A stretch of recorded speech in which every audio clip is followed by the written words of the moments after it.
Coronavirus, syndicats, parents et élèves inquiets d'une réouverture des écoles.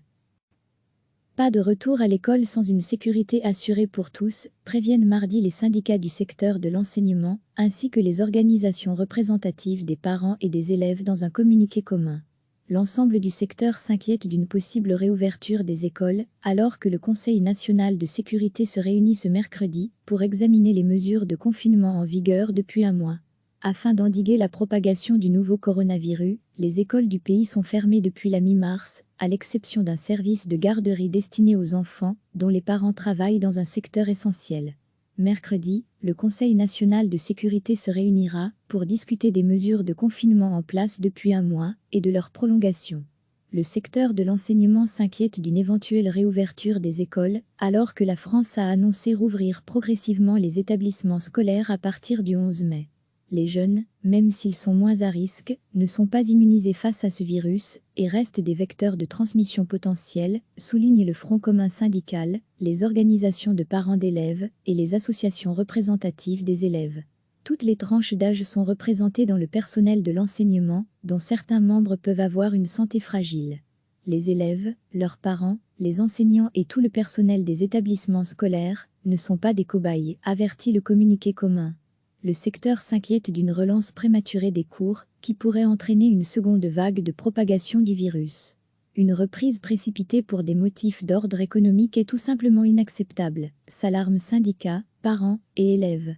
À lire aussi, toutes les infos sur le coronavirus. Le secteur prie le Conseil national de sécurité de préciser les modalités d'une reprise et de garantir les conditions sanitaires nécessaires à la sécurité et à la santé de l'ensemble des acteurs de l'enseignement.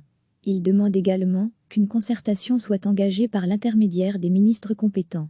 Si les écoles devaient rouvrir leurs portes dans les prochaines semaines, le Conseil national de sécurité devrait apporter des réponses satisfaisantes concernant notamment l'accompagnement psychologique des élèves et équipes éducatives, l'aménagement des espaces de vie collectifs, ou encore l'obligation pour les pouvoirs organisateurs de s'approvisionner en matériel de protection.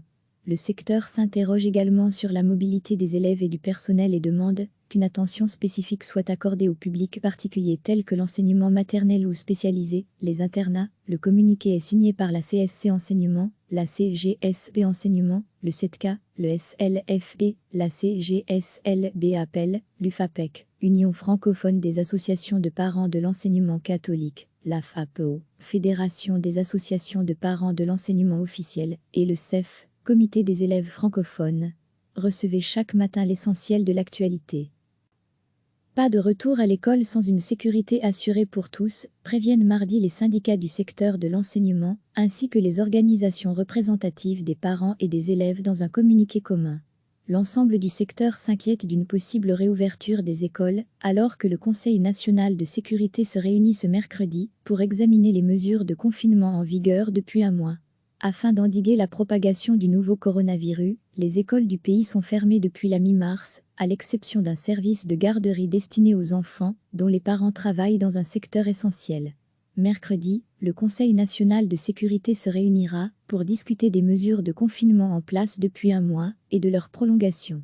Le secteur de l'enseignement s'inquiète d'une éventuelle réouverture des écoles, alors que la France a annoncé rouvrir progressivement les établissements scolaires à partir du 11 mai. Les jeunes, même s'ils sont moins à risque, ne sont pas immunisés face à ce virus et restent des vecteurs de transmission potentiels, souligne le Front commun syndical, les organisations de parents d'élèves et les associations représentatives des élèves. Toutes les tranches d'âge sont représentées dans le personnel de l'enseignement, dont certains membres peuvent avoir une santé fragile. Les élèves, leurs parents, les enseignants et tout le personnel des établissements scolaires ne sont pas des cobayes, avertit le communiqué commun. Le secteur s'inquiète d'une relance prématurée des cours, qui pourrait entraîner une seconde vague de propagation du virus. Une reprise précipitée pour des motifs d'ordre économique est tout simplement inacceptable, s'alarment syndicats, parents et élèves. À lire aussi, toutes les infos sur le coronavirus. Le secteur prie le Conseil national de sécurité de préciser les modalités d'une reprise et de garantir les conditions sanitaires nécessaires à la sécurité et à la santé de l'ensemble des acteurs de l'enseignement. Il demande également qu'une concertation soit engagée par l'intermédiaire des ministres compétents. Si les écoles devaient rouvrir leurs portes dans les prochaines semaines, le Conseil national de sécurité devrait apporter des réponses satisfaisantes concernant notamment l'accompagnement psychologique des élèves et équipes éducatives, l'aménagement des espaces de vie collectifs, ou encore l'obligation pour les pouvoirs organisateurs de s'approvisionner en matériel de protection. Le secteur s'interroge également sur la mobilité des élèves et du personnel et demande qu'une attention spécifique soit accordée aux publics particuliers tels que l'enseignement maternel ou spécialisé, les internats. Le communiqué est signé par la CSC Enseignement, la CGSB Enseignement, le CETCA, le SLFB, la CGSLB Appel, l'UFAPEC, Union francophone des associations de parents de l'enseignement catholique, la FAPO, Fédération des associations de parents de l'enseignement officiel, et le CEF, Comité des élèves francophones. Cliquez sur s'abonner pour recevoir les dernières nouvelles.